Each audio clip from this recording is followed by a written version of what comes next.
ప్రభు యొక్క ఘనమైన నామాన్ని బట్టి ప్రతి ఒక్కరికి వందనాలు చెల్లిస్తున్నాను. ఈ ఉదయకాలాన్ని ఏదో ఒక విషయాన్ని నేర్చుకోవడం ద్వారా అది మనకెంతో మేలు చేస్తుందని మనం గ్రహించుకొని ఉన్నాము. ప్రతిరోజు కూడా ప్రభు ఏది అవసరమో దాన్ని దయచేస్తూ ఉన్నారు. స్థిరంగా ఉండడానికి ఆయన ఎంతో కృపనిస్తూ ఉన్నారు. యోహాను సువార్త 6:17 అంతలో చీకటాయన గాని యేసు వారి యొద్దకు ఇంకనూ రాలేదు.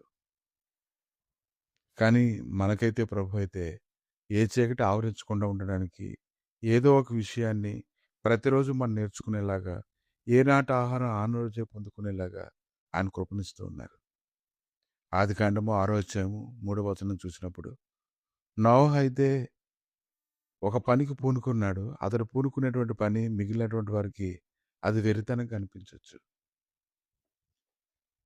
ఎందుకంటే ఒక వ్యక్తి తన జీవితాన్ని ఏదో ఒక దాని కోసం అంకితం చేసుకుంటాడు.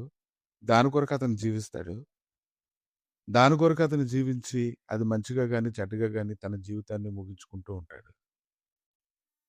కానీ నోవహు అయితే తన కుటుంబాన్ని రక్షించుకోవడానికి అతడైతే పూనుకున్నాడు.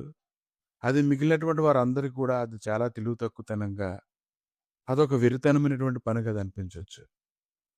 హెబ్రీయులకు రాసిన పత్రిక 11 అధ్యాయం 7 విశ్వాసం వలన నోవహు అప్పటి వరకు చూడనటువంటి అనేక సంగతులను గురించి దేవుడు హెచ్చరిక చేసినప్పుడు అతడు దేవుడి యందు భయభక్తులు కలిగి ఉండడాన్ని మనం చూస్తున్నాం.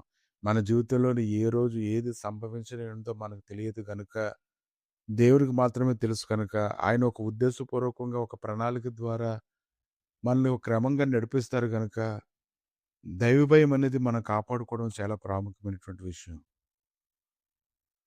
కనుక దాంట్లో ఉండాలంటే నిగ్రహంగా ఉండాలి. అనేక మంది మధ్యలో నివసిస్తూ ఉన్నప్పుడు నిగ్రహం అనేది చెడిపోవచ్చు. చేస్తున్నటువంటి పని ఆగిపోవచ్చు. మనకు కూడా అది తెలివి తక్కువతనం మనకు అనిపించొచ్చు. కానీ అతడు దేవుని యొక్క ఉద్దేశం పట్ల అతను చాలా జాగ్రత్త వహించాడు. ఆదికాండము 6 అధ్యాయము 14 చూసినప్పుడు దేవుడు అతనికి ఒక పడవను తయారు చేసుకోమని చెప్పినప్పుడు, ఆ ఓడను తయారు చేసుకోవడంలో అతడు నిమగ్నం అయిపోయాడు. దాన్ని అతను ఎలా తీసుకున్నాడంటే చాలా సీరియస్‌గా తీసుకున్నాడు.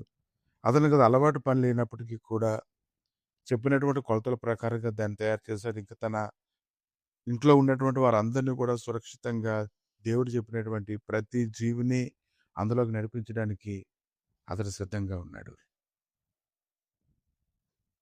ఒక యజమానుడు విందు చేసేటప్పుడు అనేక మందిని పిలిచినప్పుడు ఒకడైతే అన్నాడు, నేను కొత్తగా వివాహం చేసుకున్నాను కాబట్టి నాకు అవ్వదని చెప్పాడు. ఒకడు పొలం చూడడానికి వెళ్తున్నాడు. ఒకడు ఎద్దులు కొనడానికి వెళ్తున్నాడు అన్నాడు. ఒక్కొక్కరు ఎన్నో సాకులు చెప్పారు గానీ, నోవహు అయితే ఎటువంటి సాకులు కూడా చెప్పలేదు.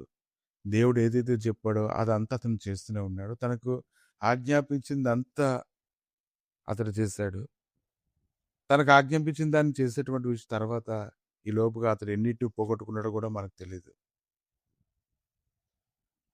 కాబట్టి ఈరోజు 2 పేతురు 2 అధ్యాయం 9 చూస్తే భక్తులను శోధనల నుండి తప్పించుటకు దుర్నీతి పనులను తీర్పుదినం వరకు కావలిలో ఉంచుటకు యెహోవా సమర్థుడు.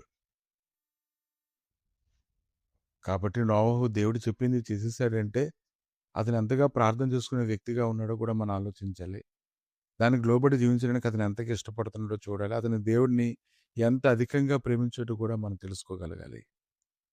కనుక ఈరోజు నీ నిగ్రహం కోల్పోకుండా, నీ పట్టుదల కోల్పోకుండా, బలహీన పడకుండా, సాకులు చెప్పకుండా ముందుకు కొనసాగడం అది ఎంతో ఇష్టంగా ఉన్నప్పుడు మాత్రమే మనం చేయగలుగుతాం.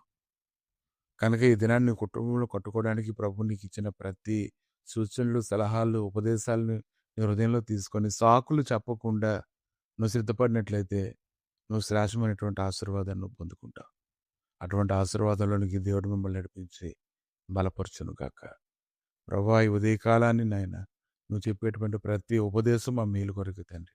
అట్టి ఉపదేశంలోనైనా మేము కుదర్చబడినట్లుగా సహాయం దయచేసి మహిమతో నింపి నడిపించి మహిమ పొందమని యేసుక్రీస్తు నామములో అడిగి వేడుకుంటున్నాము తండ్రి. ఆమేన్.